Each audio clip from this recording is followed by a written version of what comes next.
కృప ద్వారా మాత్రమే దేవుడు చేసిన వాగ్దానాన్ని ఆయన నిలబెట్టుకోవడం చేత దేవుడు పని అంతటి మీద మనల్ని ఏం చేశాడు? అధికారులు కలిగించాడు. అంతేగాని మనం ఏదో గొప్పవాళ్ళని కాదు, మనం ఏదో శక్తివంతులమని కాదు. కాబట్టి దేవుడే మనల్ని ప్రేమించి ఆయన ఇటువంటి గొప్ప అధికారాన్ని ఇచ్చినట్లుగా పరిశుద్ధ గ్రంథంలో మనం చూస్తూ ఉన్నాం. అది 139వ కీర్తన 14వ వచనంలో ఒక మాట మనం చూస్తూ ఉన్నాం. నీవు నన్ను కలుగ చేసిన విధానము చూడగా నాకు భయమును ఆశ్చర్యము కలుగుచున్నది. అంత మాత్రమే కాకుండా 144వ కీర్తన 3వ వచనాన్ని ఒకసారి చూద్దాం. లక్ష్య పెట్టకు వారు ఏపాటి వారు, వారిని మనుషులు అంటే ప్రతి విషయంలో కూడా దావీదు అంటున్నాడు తానే అల్పుణ్ణని ఆయన గ్రహించినట్లుగా మనం చూస్తాం. అసలు మనుషుడు ఎపాటి వాడు అంటే దావీదు ఇక్కడ ఏం గుర్తు చేస్తాడంటే మనము కూడా ఎప్పుడు కూడా తగ్గించుకునే స్థితిని కలిగిన వారమై ఉండాలి. అసలు నేను యాపాటి వాడిని అంటే యాపాటి వాడిని అని చెప్పే ఆయన ఎవరో రాజై ఉన్నాడు. అంటే ఒక రాజే నేను అల్పుణ్ణని గ్రహిస్తున్నట్లుగా మనం చూస్తూ ఉన్నాం. అంత మాత్రమే కాకుండా ఆయన మాట్లాడుతూ ఉన్నాడు పరిశుద్ధ గ్రంథంలో. ఇందాక మనం చదువుకున్నా నీవు నన్ను కలుగు చేసిన విధానము చూడగా నాకు భయమును ఆశ్చర్యమును కలుగుచున్నది అని మాట్లాడు. అంటే ఇక మాట్లాడుతున్నాడు అసలు నువ్వు నన్ను కలుగు చేసిన విధానం చూస్తుంటే నాకేమేస్తుందంట? భయం వేస్తుంది. రెండవది ఆశ్చర్యం వేస్తుంది. అంటే మానవుని యొక్క జీవితాన్ని ఒకసారి పరిశీలన చేసినట్లయితే మన యొక్క జీవితాన్ని ఒకసారి ఆలోచించేయండి. మనం చూసినట్లయితే మన జీవితాన్ని దేవుడు ఒక మానవ శరీర ఆకారాన్ని సృష్టించినప్పుడు అది ఎలా ఉందంట? భయం వేస్తుందంట, ఆశ్చర్యాన్ని కూడా కలుగు చేస్తుంది అనే విషయాన్ని మనం చూస్తున్నాం. ఏంటి ఆ భయము, ఏంటి ఆ ఆశ్చర్యం మనం ఒకసారి ఆలోచన చేసినట్లయితే దేవుడు మనకిచ్చిన అద్భుతమైన శరీరం గురించి మీరు ఎప్పుడైనా ఆలోచించారా ప్రియా సహోదరి సహోదరా? మన శరీరం గురించి మనం ఎప్పుడైనా ఆలోచన చేసి ఉన్నామా? ఒకసారి ప్రతి ఒక్కరికి కూడా గమనించండి. అంటే దేవుడు మనకిచ్చిన ఈ శరీరాల గురించి ఎప్పుడైనా మనం ఆలోచన చేసామా? అది మనం చూసినట్లయితే మన మెదడు ఒక రోజుకి 70 లక్షల కణాలు పనిచేస్తాయని ప్రియమైన వాళ్ళ మనిషి మెదడులో 70 లక్షల కణాలు పనిచేస్తాయంట. అసలు 70 లక్షలు అంటే మనం లెక్కెట్టగలవా? లెక్కెట్టలేము. అంటే మానవుని యొక్క జీవితంలో మనం అందుకనే అంటాడు దావీదు అసలు నువ్వు నన్ను తయారు చేసిన విధానం చూస్తే నాకు భయం వేస్తుంది. తర్వాత ఏమన్నాడు? ఆశ్చర్యం వేస్తుంది. ఎందుకు భయం వేస్తుంది అంటే 70 లక్షల కణాలు నా మెదడులో పనిచేస్తూ ఉన్నాయి. ఎంత ఆశ్చర్యం ఒకసారి గమనించండి ప్రియమైన వాళ్ళ. మన మెదడులో ఎన్ని లక్షల కణాలు చేస్తున్నట్టు పని? 70 లక్షల కణాలు పనిచేస్తూ ఉన్నట్లుగా మనం చూస్తూ ఉన్నాం. మన గుండె ఒక దినానికి 1,06,689 సార్లు కొట్టుకుంటున్నాడు ప్రియమైన వాళ్ళ. ఎప్పుడైనా ఆలోచన చేస్తారా ఎన్నిసార్లు కొట్టుకుంటుందంట? 1,03,689 సార్లు కొట్టుకుంటుందంట. అంటే ఒక దినానికి. అంటే ఎంత ఆశ్చర్యం ఒకసారి గమనించండి. అంటే మన శరీరంలో ఉన్న ఈ అవయవాలు ఎన్ని లక్షల సార్లు పనిచేస్తున్నా ఒకసారి గమనించాలి ప్రియమైన వాళ్ళ. అంత మాత్రమే కాకుండా మనం చూస్తున్నాం ఒక రోజుకి మనకు ఇంచుమించు 23,000 సార్లు శ్వాస పీల్చుకుంటామంట. ఎన్నిసార్లు పీల్చుకుంటామంట?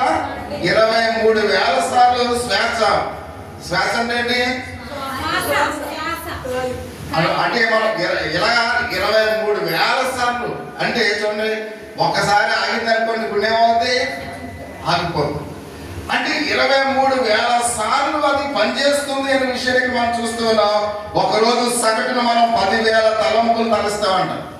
ఇలా ఆలోచనలు వస్తాయంటే మనకి 10,000 తలంపులు ప్రియమైన వాళ్ళకి.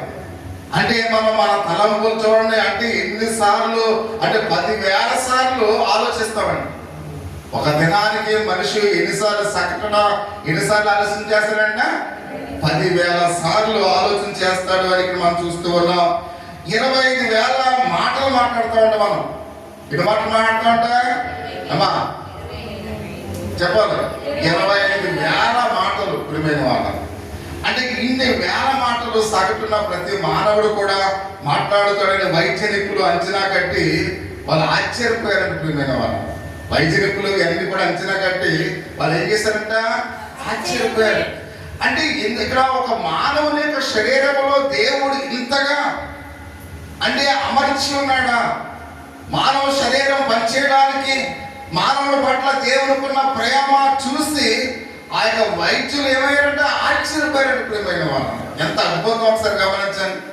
మన శరీరంలో దేవుడు అమర్చిన ఇవన్నీ కూడా ఆలోచన చేస్తే దావీదు అన్నాడు, నాకు భయం వేస్తుందయ్యా, అదే విధంగా సేమ్ టైం నాకు ఆశ్చర్యం కలుగుతుందయ్యా, నీవు నా పట్ల ఎంత ప్రేమను చూపించావయ్యా అని దావీదు ఎవరిని మర్చిపోతలేదు, దేవుని మర్చిపోతలేదు. కానీ మనం ఆయన గుర్తున్నాడా, డోంట్ కేర్, వాడెవడో నేనెవరో, నేనే మామూలుగా నేనే రాజుని నేనే మంత్రిని అంటే మనం ఫీల్ అయిపోతున్నాం ప్రియమైన వారు. కానీ దావీదు అలా అంటారు. ఏమన్నాడు ఆయన, అయ్యా నేను బలహీనుడు అయి ఉన్నానయ్యా, అసలు నీవు నన్ను సృష్టించిన రీతిని చూస్తే నాకు భయం వేస్తుందయ్యా, నాకు ఆశ్చర్యం వేస్తుందయ్యా అన్నాడు. ఎందుకంటే మన జీవిత విధానాన్ని, మన శరీరాన్ని, మన శరీరంలో ఉన్న మామూలుగా మనం చూసినట్లయితే ఇవన్నిటిని కూడా దేవుడు ఇంత అద్భుతంగా ఆయన సృష్టించాడు అనే విషయాన్ని పరిశుద్ధ గ్రంథంలో అయితే మనం చూస్తూ ఉన్నాం. అయితే మానవుడు దేవుడికి ఇచ్చిన అందము ఒకసారి ఆలోచన చేయండి. మానవుడికి చూడండి, ఒకసారి ఈ శరీరం ఒక్కసారి ఓపెన్ చేస్తే అవి చూడడానికి ఎంతో భయం వేస్తుంది ప్రియమైన వాళ్ళు. అవన్నీ కూడా శరీరంలో కప్పి మళ్ళీ అందమైన శరీరాన్ని దేవుడు మానవుడికి ఇచ్చాడు. ఎంత గొప్ప అద్భుతం ఒకసారి గమనించండి. ఈ శరీరాన్ని ఒకవేళ ఓపెన్ చేస్తే అందులో ఉన్న అవయవాలు చూస్తే మనుషుడు ఆ భయం నుంచి చచ్చిపోతాడు. అది కనిపించకుండా మరి కవర్ చేస్తూ దేవుడు ఒక అందమైన రూపాన్ని మనకి ఇచ్చాడు. ఎంత అద్భుతం ఒకసారి గమనించండి. అందుకని దావీదు అన్నాడు, నువ్వు ఇచ్చిన ఈ అందాన్ని బట్టి నీకు వందనాలయ్యా. అంటే దేవునికి ఎంత ఆయన కృతజ్ఞతాస్తుతులు చెల్లిస్తూ ఉన్నాడంటే దేవుడు మానవుడి పట్ల చేసిన ప్రతి కార్యాన్ని దావీదు ఏం చేస్తున్నాడు, జ్ఞాపకం చేసుకుంటున్నాడు. నువ్వెంత గొప్పవాడవయ్యా, నీవు నా పట్ల ఎంత ప్రేమను చూపిస్తున్నావయ్యా అని ఆయన జ్ఞాపకం చేసుకుంటున్నట్లుగా మనం చూస్తూ ఉన్నాం. ఎందుకంటే అంత మాత్రమే కాకుండా అందం ఇచ్చి ఉన్నాడు, ఐశ్వర్యాన్ని ఇచ్చి ఉన్నాడు, ఆయుష్ని ఇచ్చి ఉన్నాడు, అద్భుతమైన ప్రియమైన సహోదరి సోదరులారా ఈ యొక్క శరీరానికి సామర్థ్యాన్ని కూడా ఇచ్చి ఉన్నాడు. మానవుడి కన్నా బలవంతుడైన వాడు ఈ లోకంలో ఎవరు కూడా, ఎందుకంటే మన బలం మనకి తెలియదు ప్రియమైన వాడు. కాబట్టి అందుకనే మానవుని యొక్క శరీరానికి దేవుడు ఒక మంచి సామర్థ్యాన్ని కూడా ఇచ్చినట్లుగా మనం చూస్తాం. అందుకనే ప్రపంచంలో సృష్టింపబడిన దేవుడు సృష్టించిన వాటిలో నుంచి ఆ సృష్టిలో వచ్చి దేవుడు అనేకమైనవి ఏం చేస్తున్నాడు, మానవుడు తయారు చేస్తూ ఉన్నాడు. అంటే మానవుడికి దేవుడు ఒక సామర్థ్యాన్ని ఇచ్చాడు. అంటే ఇక్కడ మనం చూసినట్లయితే సృష్టిలో ఎవరికి లేని సామర్థ్యాన్ని దేవుడు ఎవరికి ఇచ్చాడు, మానవుడికి ఇచ్చినట్లుగా పరిశుద్ధ గ్రంథంలో అయితే మనం చూస్తూ ఉన్నాము. ఎందుకంటే ఆయన్నింటిలో కూడా పాపము కొరకు మనం వాడుతున్న ప్రియమైన వాళ్ళం. అంటే దేవుడు ఒకదాని కొరకు దేవుడు మనకి అన్ని ఇస్తే మనము దేని కొరకు వాడుతున్నామని కూడా పాపం కొరకు వాడుతున్నాం. తుచ్చమైన ఆయన ఈ లోకంలో అనేకమైన చెడ్డ కార్యాల కొరకు మన శరీరాన్ని వాడుతున్నా. ఎంత దౌర్భాగ్యం ఒకసారి గమనించండి. అంటే మనము దేవుడు మనకి ఇచ్చిన ఈ యొక్క అందాన్ని, దేవుడు మనకి ఇచ్చిన ఈ శరీర సామర్థ్యాన్ని, దేవుడు మనకి ఇచ్చిన ఈ తలంపులను, దేవుడు మనకి ఇచ్చిన ఆలోచనలను ఇవన్నీ కూడా ఆయన ఒక మంచి కార్యానికి ఇస్తే మనము దేని కొరకు వాడుతున్నాం అన్ని కూడా పాప సంబంధమైన ఈ లోకములో అల్పకాలపు దృశ్యమైన ఇచ్చలతో ఇవన్నీ కూడా కంపుకొడుతున్న ఈ యొక్క భూ సంబంధమైన వాటితో మనం ఏం చేస్తున్నాం, కార్యాలకే వాటిని ఉపయోగిస్తున్నాం. ఎంత దౌర్భాగ్యం ఒకసారి గమనించండి. అంటే దేవుడు మనకు మంచి కార్యాలు ఇవ్వడు, అక్కడ మంచి కార్యాలు చేయడానికి ఇచ్చి ఉన్నాడు. దేవుడిని మనం గుర్తించాలని దేవుడు మనకి ఇచ్చి ఉన్నాడు. దేవుడిని మనం గణపరచాలని దేవుడు మనకి ఇచ్చి ఉన్నాడు. అసలు మానవుడిని సృష్టించడానికి మన కారణం ఏంటి, దేవుడిని స్తుతించడానికే మనం ఈ లోకంలో పుట్టించాడు ప్రియమైన వాళ్ళు. కానీ మనము దేవుడు మనకి ఇచ్చిన ఈ యొక్క గొప్ప తలంతులన్నీ కూడా మనం భూ సంబంధమైన పాప కార్యాలకే మనం వాడుతూ ఉన్నట్లుగా ప్రతి ఒక్కరిని కూడా ఆలోచించవలసిన వారు అంటే మనం చూస్తూ ఉన్నాం. దేవుని వాక్యం బైబిల్ గ్రంథంలో ఒక మాట మనం చూస్తూ ఉన్నాం. ఆయన అంటూ ఉన్నాడు, మొదటి కొరింథీయులకు రాసిన పత్రిక 3వ అధ్యాయం 16వ వచనంలో ఒక మాట మనం చూస్తూ ఉన్నాం. మీరు దేవుని ఆలయమై ఉన్నారని, దేవుని ఆత్మ మీలో నివసించుతున్నదని మీరు ఎరగరా? ఎవడైనా దేవుని ఆలయమును పాడు చేస్తేనే దేవుడు వారిని పాడు చేయను. దేవుని ఆలయం పరిశుద్ధమై ఉన్నది, మీరు ఆ ఆలయమై ఉన్నారు అని ఇక్కడ మనం చూస్తూ ఉన్నాం. అంటే ప్రియ సహోదరి సహోదరుల, దేవుడు మనకిచ్చిన ఈ శరీరం అంతా కూడా దేవుని ఆలయమై ఉన్నట్లుగా మనం చూస్తూ ఉన్నాం. ఈ శరీరం అంతా కూడా ఏమైందంట? దేవుని ఆలయమై ఉంది. అంటే ఇది పరిశుద్ధ ఐక్య స్థలమైనట్లుగా మనం చూస్తూ ఉన్నాం.